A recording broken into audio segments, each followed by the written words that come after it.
Final UEFA Champions League musim 2025-2026 akhirnya sudah ditentukan, di mana akan mempertemukan dua klub terbaik dunia saat ini, yaitu Arsenal melawan PSG.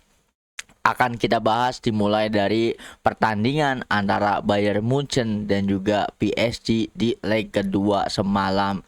Ini benar-benar gokil banget ya pertarungannya ya. Pertarungan dimana di luar prediksi banyak orang. Jadi kita flashback, tarik lagi mundur ke belakang, dimana sebelum laga leg kedua banyak beberapa pihak yang memberikan saran ya, atau memberikan masukan kepada Vincent Kompany, di mana Kompany disarankan untuk meniru taktik yang pernah dilakukan oleh Enzo Maresca ya, dengan Chelsea-nya ketika mampu menaklukkan PSG di final Club World Cup ya, dimana itu adalah pertandingan yang bisa bikin Luis Enrique itu overthinking banget gitu kan. Tetapi dengan idealismenya sendiri, Pak Vincent ini kekeh ya, tidak mengiyakan nasihat atau saran tersebut. Pak Vincent memiliki pandangannya sendiri dengan taktiknya sendiri, dan berpikir bahwa duel di leg kedua nanti akan kurang lebih sama seperti di leg pertama, di mana antara Bayern dan juga PSG akan bermain ofensif, saling jual beli serangan, dan Bayern Munchen yakin bahwa dia bermain di kandang, dan kalau main adu serangan ya udah pasti diuntungkan ya dengan atmosfer dukungan fansnya sendiri gitu kan, sehingga berharap gap 1 poin, agregat 1 poin itu ya bisa dipatahkan gitu kan, setidaknya bisa cetak lebih dari 2 gol gitu kan. Itu yang ada di pikiran Pak Vincent Kompany. Tetapi nyatanya kali ini benar-benar Luis Enrique itu melakukan epic outplay ya, dimana seperti yang kita tahu, gue juga sama mikirnya, pasti ini duel antara PSG dengan Bayern itu nggak jauh beda dengan leg yang pertama ya, dimana leg yang pertama adalah pertandingan semifinal terbaik sepanjang sejarah UCL, dimana nggak terbaik ya, 9 gol tercipta, itu udah wadaw banget gitu kan. Dan di leg kedua juga pastinya akan sama. Ternyata tidak ya, Luis Enrique melakukan teknik harambol milik Mikel Arteta dan juga Diego Simeone. Anjing, ini bener-bener di luar prediksi gue banget ya. Jadi Luis Enrique ketika PSG mendapatkan gol cepat oleh Dembele di menit ketiga loh anjir. Setelah itu mereka bermain parkir bus. Mereka benar-benar bermain defensif gitu ya. Tidak jual beli serangan, tidak ada jual beli serangan. Mereka fokus untuk bertahan gitu kan. Dan ada beberapa kejadian yang bikin greget. Salah satunya adalah handballnya Joao Neves ya, yang ditendang oleh Vitina gitu kan di dalam kotak penalti, di mana handball itu di depan mata sang penjaga pengadilan atau wasit gitu ya. Gue berpikir anjing, ini kenapa nggak handball, ada 2 kali handball ya. Gue akhirnya kesel gitu kan. Ternyata setelah gue cari tahu lagi, ada detail kecil tentang aturan handball di kotak penalti, di mana aturan itu mengatakan bahwa jika handball itu terjadi karena tendangan oleh rekan setim dengan niatan untuk clearance ya, atau membuang bola, itu tidak dinyatakan penalti. Anjing, gue baru sadar ya. Ini bener-bener info lagi aja nih dari pertandingan semalam. Jadi karena yang nendang itu Vitina dan tujuannya untuk clearance ball ya, untuk membuang bola, dan akhirnya tidak sengaja. Memang di saat itu tidak sengaja, tidak ada gerakan tambahan dari Joao Neves untuk menangkis bola dengan tangan ya. Memang pure tidak sengaja, dan itu tidak dinyatakan penalti. Beda cerita kalau yang nendang bolanya itu pemain Bayern Munchen ya, itu udah pasti 100% penalti. Dan akhirnya setelah mengetahui detail kecil aturan tersebut ya, gue agak sedikit legowo ya. Oke lah, ini masih fair gitu kan, karena ya gue pikir sama teman-teman semuanya juga kan, wah ini apa jangan-jangan ada skandal nih di semifinal leg kedua ini ya kan. Dan kembali lagi ke taktik parkir bus yang dilakukan oleh Luis Enrique ya, dimana emang benar-benar tidak ada jual beli serangan, meskipun ya ada beberapa juga agak susah ya. Gue ibaratnya bisa melihat ekspresi frustasi ya dari Michael Olise dan juga Luis Diaz, dimana sehebat apapun tim lo nyerang, kalau lawannya itu defense ya, full defense, parkir bus menutup segala ruang yang ada di lini serang mereka gitu kan. Ya tetap nggak bisa ditembus anjir. Dari sisi kanan ada Michael Olise, dari Luis Diaz juga, bahkan dari Harry Kane juga, bener-bener nggak ada ruang untuk melakukan serangan ya, untuk melakukan tembakan. Dan mungkin bisa dibilang shot on target juga kan termasuk kecil. Dan sayangnya gol dari Harry Kane itu telat ya, dia itu mencetak gol justru di menit tambahan waktu gitu kan, dimana waktu itu Bayern Munchen membutuhkan setidaknya 2 gol ya untuk bisa eh, memenangkan pertandingan gitu kan, tidak hanya bahkan kalau 2 gol pun itu belum menang ya, itu masih agregat gitu kan, masih imbang gitu kan, karena tidak ada aturan gol tandang juga kan. Jadi emang bener-bener di luar prediksi semuanya. Tetapi kalau ngomongin tentang defensif ya, tidak bisa dipungkiri pertandingan antara PSG dengan Bayern Munchen juga benar-benar bagus ya, benar-benar world class gitu kan permainannya, sampai ya tidak ada yang perlu disesali karena memang yang menang PSG, dan PSG juga termasuk layak lah ya untuk melaju ke babak final. Nah, ngomong-ngomong soal taktik, jadi gue makin sadar ya, mungkin selama ini gue pribadi dan mungkin banyak kalian juga mungkin akan setuju, kita terlalu underestimate permainan dari Arsenal guys, dimana kita bilang bahwa bosen, jenuh Arsenal gitu kan, mainnya parkir bus. Sama juga dengan Atletico Madrid, mainnya tidak ofensif, tidak jual beli serangan gitu kan. Tetapi sehebat apapun Bayern Munchen ya semalam ya, ketika lawannya itu benar-benar fokus bertahan dan bisa menutup semua ruang untuk menyerang, ya susah ditembus juga anjir. Makanya gue berpikir bahwa wah, permainan dari Arsenal ini tidak seburuk itu ya, karena di laga-laga penting yang menjadi penentu itu bukan cuman penyerangnya ya, bukan cuman attackingnya ya, tetapi ya defense juga ya. Karena ibaratnya jika lu cetak 1 gol tapi berakhir 1-0 ya lu tetap menang gitu kan. Tidak ada kejadian-kejadian ini lagi kan. Makanya ini patut, gue penasaran banget karena gue memiliki argumen di mana jika nanti Arsenal itu benar-benar menerapkan full defense ya, apakah Paris Saint-Germain bisa menembus pertahanan mereka? Cuman lagi-lagi kendala dari Arsenal itu ya di mental para pemainnya ya, karena para pemainnya itu bukan, tidak ada sosok pemain senior yang bisa ngebus mental para pemain gitu kan. Sebagai kaptennya aja itu Odegaard ya, itu tidak memiliki mentalitas seperti itu, tidak ada mentalitas daya juang. Jadi kalau nanti di final Arsenal itu kebobolan lebih dulu, sama kayak Bayern Munchen ya, gol cepatnya PSG Dembele di menit ketiga, itu ya udah bisa dipastikan jangan-jangan ya final musim lalu akan terulang kembali ya. Ini benar-benar final yang paling membosankan ya, 5-0 PSG membantai Inter Milan, itu agak janggal juga ya. Dan apakah akan terjadi lagi untuk Arsenal, atau justru Arsenal akan tampil mengejutkan semua orang lagi ya, tampil di luar prediksi BMKG lagi, di mana terakhir kali Arsenal sampai ke babak final juga kan di tahun 2006 ya, kala itu kalah dari FC Barcelona, di mana menurut gue di pertandingan terakhir Arsenal itu ya man of the match-nya Larsen ya.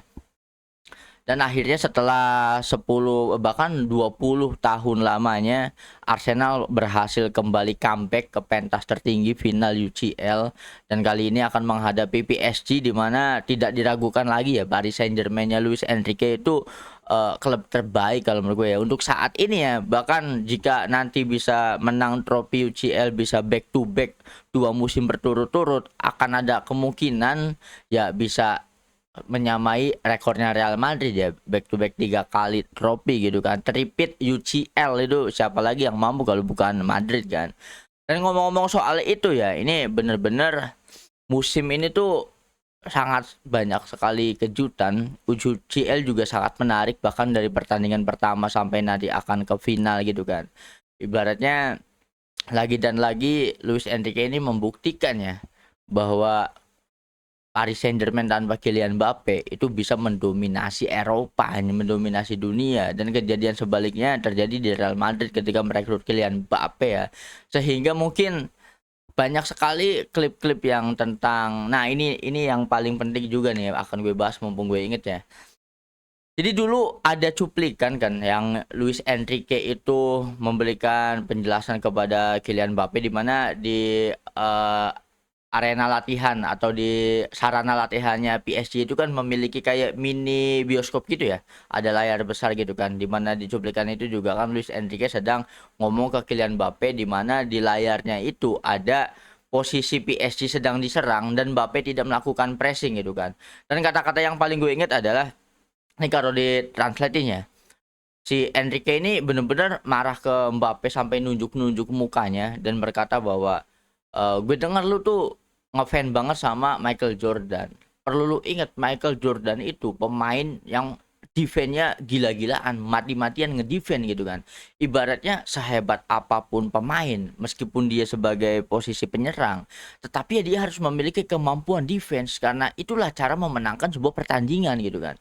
Dan setelah mendapatkan treatment seperti itu mungkin dari sisi Kylian Mbappe dia egonya kena ya. Makanya dia memutuskan untuk cabut dari PSG dengan bebas transfer. Ini benar-benar pengkhianatan terbesar ke PSG karena bebas transfer itu artinya gratis dan PSG tidak mendapatkan keuntungan dari transfer Kylian Mbappe ini ya kan.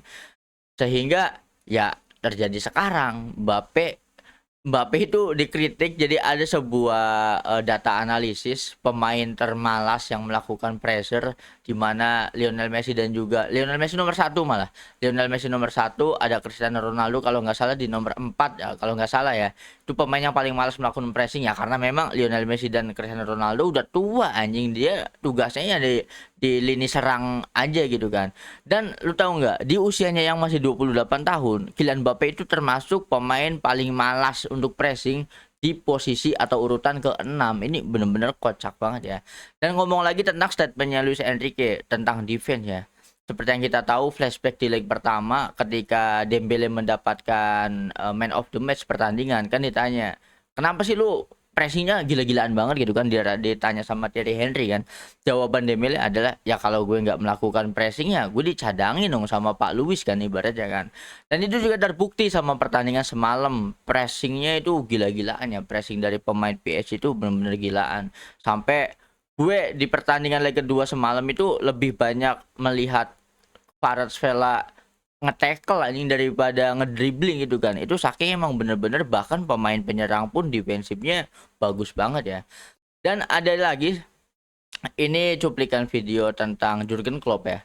Jadi waktu itu Jurgen Klopp mengatakan ini statementnya mirip-mirip sama Pep Guardiola di mana Jurgen Klopp mengatakan bahwa semua pemain itu wajib bisa pressing, semua pemain itu wajib defense, siapapun itu wajib defense kecuali satu nama yaitu Lionel Messi. Di mana Lionel Messi itu saking udah kalau masalah nyetak gol serahin ke Messi, kalau masalah bertahan lu udah nggak usah berharap ke Messi.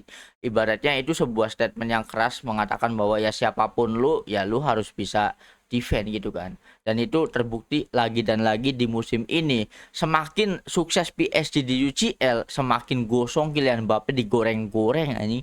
Cuplikan video Luis Enrique ngetatar Kylian Mbappe aja itu udah berapa kali diposting ulang kan sama media-media besar olahraga gitu kan. Ini benar-benar sebuah pembuktian ya. Dan lagi nanti di final akan kalau ini kita interaksi sedikit ya.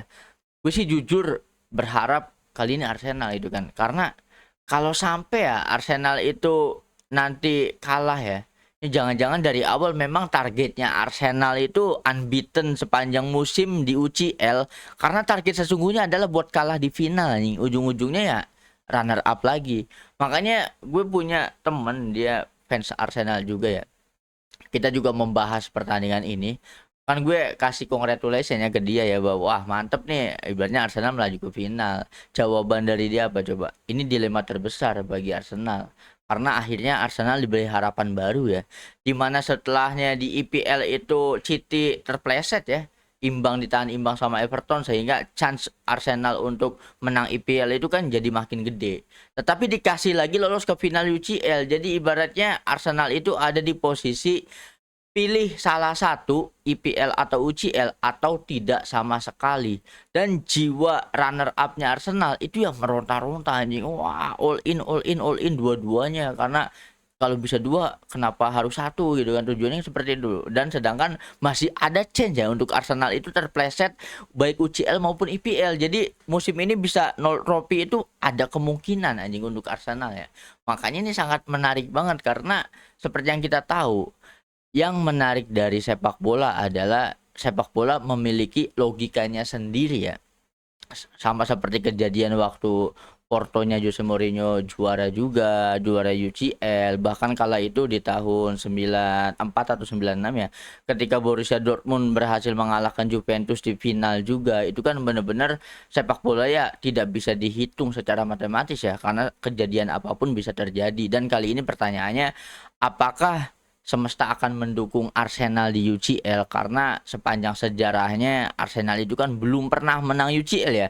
Jadi ibaratnya PSG dan Arsenal itu udah pecah telur duluan PSG gitu kan. Setelah musim lalu itu kan akhirnya bisa mendapatkan trofi UCL yang menjadi trofi yang didambang-dambangkan klub sepanjang sejarah klub itu sendiri. Sedangkan saat ini yang masih 0 trofi UCL ya cuman Arsenal. Jadi ibaratnya Arsenal itu belum layak untuk masuk join klub-klub elit dunia gitu kan. Makanya Arsenal masih di bawahnya Nottingham Forest gitu kan yang punya 2 UCL. Dan apakah kali ini semesta mendukung Arsenal untuk memenangkan UCL, atau justru ironi terbesar akan terulang kembali lagi dan lagi, runner up nggak di domestik, nggak di Eropa ya. DNA runner upnya Arsenal itu terlalu kuat banget anjing.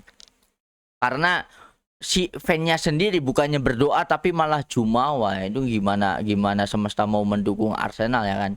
Nah, kalau menurut kalian gimana nih guys? Kita bahas pertama tentang leg kedua. Apakah menurut kalian handball dari Joao Neves ini termasuk harus penalti, atau kalian setuju sama penjelasan gue tadi bahwa secara aturan detail dari FIFA sendiri ya memang tidak layak untuk penalti karena itu kan bola clearance ditendang sama rekan setim ya. Jadi tidak sebuah pelanggaran gitu kan. Meskipun ya ada beberapa kejanggalan-kejanggalan yang lain seperti ketika Luis Diaz dilanggar di ini ya, di kotak gitu, di luar kotak, meskipun di luar kotak kan tidak diberikan pelanggaran juga. Jadi seakan-akan di pertandingan tersebut wasit ini cenderung berat sebelah ke PSG anjing. Nah, apakah kalian setuju tentang argumen tersebut atau kalian memiliki argumen kalian sendiri?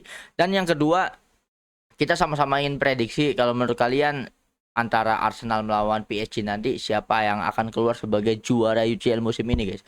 Coba dong drop opini kalian di kolom komentar.